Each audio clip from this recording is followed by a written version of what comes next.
വയനാട് പ്രകൃതി ദുരന്തം ഡിവൈഎഫ്ഐ വീട് നിർമ്മാണം സഹായ ധനസമാഹരണം നടത്തി. വയനാട് പ്രകൃതി ദുരന്തത്തിൽ ദുരിതമനുഭവിക്കുന്ന കുടുംബങ്ങൾക്ക് യുവജന സംഘടന ഡിവൈഎഫ്ഐ 25 വീട് നിർമ്മിച്ചു നൽകുന്നതിനായി ധനസഹായ സമാഹരണത്തിന്റെ ഭാഗമായി ചാലിശ്ശേരി അങ്ങാടി പടിഞ്ഞാറേമുക്ക് യൂണിറ്റ് ടീ ചലഞ്ച് സംഘടിപ്പിച്ചു.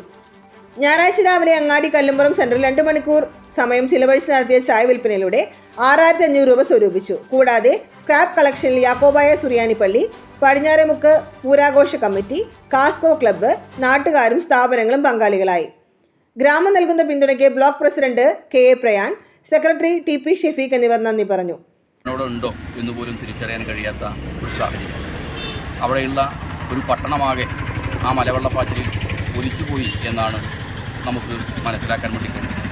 അങ്ങനെ ദുരിതമനുഭവിക്കുന്ന ആ വയനാട്ടിലെ നമ്മുടെ സഹോദരങ്ങളെ സഹായിക്കുക എന്ന ഉത്തരവാദിത്തമാണ് സമൂഹത്തോട് പ്രതിബദ്ധതയുള്ള ഒരു യുവജന പ്രസ്ഥാനം എന്ന നിലക്ക് ഡിവൈഎഫ്ഐ ഏറ്റെടുത്തു.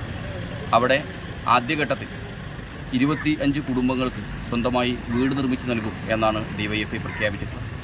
അതിൻ്റെ ഭാഗമായി കേരളത്തിലെ ഡിവൈഎഫ്ഐയുടെ പ്രവർത്തകർ ഓരോ വീടുകളിൽ കയറിയിറങ്ങി അവിടെയുള്ള പഴയ ആക്രി സാധനങ്ങൾ ശേഖരിച്ച്, പഴയ പത്രങ്ങൾ ശേഖരിച്ച് ഡിവൈഎഫ്ഐ പ്രവർത്തകരുടെ അധ്വാനം ഉപയോഗിച്ചെല്ലാം തന്നെ ആ പണം കണ്ടെത്തും എന്നാണ് തീരുമാനിച്ചത്.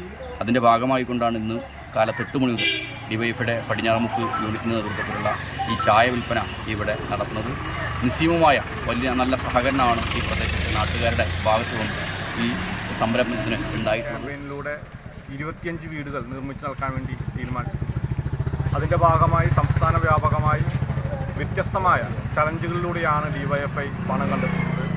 പാഴ്വസ്തുക്കൾ ശേഖരിച്ചും അതേപോലെ വ്യത്യസ്തമായിട്ടുള്ള ചലഞ്ചിലൂടെ പണം കണ്ടെത്തിക്കൊണ്ടാണ് ഡിവൈഎഫ്ഐ 25 വീടുകൾ നിർമ്മിച്ചു നൽകാൻ വേണ്ടി തീരുമാനിച്ചിട്ടുള്ളത്. അതിൻ്റെ ഭാഗമായിക്കൊണ്ടാണ് ഡിവൈഎഫ്ഐയുടെ പടിഞ്ഞാറേമുക്ക് യൂണിറ്റ് കമ്മിറ്റി ചായ വിൽപ്പന നടത്തി അതിൽ നിന്ന് കിട്ടുന്ന ഫണ്ട് ഈ ക്യാമ്പയിൻ്റെ ഭാഗമായിക്കൊണ്ട് നൽകാനാണ് ഡിവൈഎഫ്ഐ പടിഞ്ഞാറേമുക്ക് കമ്മിറ്റി തീരുമാനിച്ചിട്ടുള്ളത്. അതിനോടെല്ലാം വലിയ സഹകരണമാണ് ഈ നാടിനകത്തെ ജനങ്ങളെല്ലാം തന്നെ ചെയ്തുകൊണ്ടിരിക്കുന്നത്. വലിയ പിന്തുണ ഡിവൈഎഫ്ഐക്ക് ഇതുമായി ബന്ധപ്പെട്ടുകൊണ്ട് നിൽക്കുന്നുണ്ട്. നന്മ പ്രവർത്തനത്തിലുള്ള ചലഞ്ചിൽ നിരവധി പേർ പങ്കാളികളായി. ഡിവൈഎഫ്ഐയുടെ 25 വീട് നിർമ്മാണ ക്യാമ്പയിൻ ധനസഹായ സമാഹരണ പരിപാടിക്ക് DYFI Thrithala block president KA Prayan, Aneesh, Suvin, Ashwin, Abhinav, Nikhil, Jaison, Abhinav എന്നിവർ നേതൃത്വം നൽകി. വിശുദ്ധ ദൈവമാതാവിന്റെ സൂനോറായാലും മോർ പത്രോസ് പൗലോസ് സ്ലീഹാന്മാരുടെ മധ്യസ്ഥതയാലും എൽദോ മോർ ബസേലിയൂസ് ബാബായുടെ തിരുശേഷിപ്പിനാലും അനുഗ്രഹീതമായ Chalissery Saint Peter's and Saint Paul's Yakobaya Suriyani പള്ളിയിലെ വിശുദ്ധ ദൈവമാതാവിന്റെ ജനന പെരുന്നാളിലേക്ക് ജാതിമത ഭേദമന്യേ ഏവരെയും സ്വാഗതം ചെയ്യുന്നു.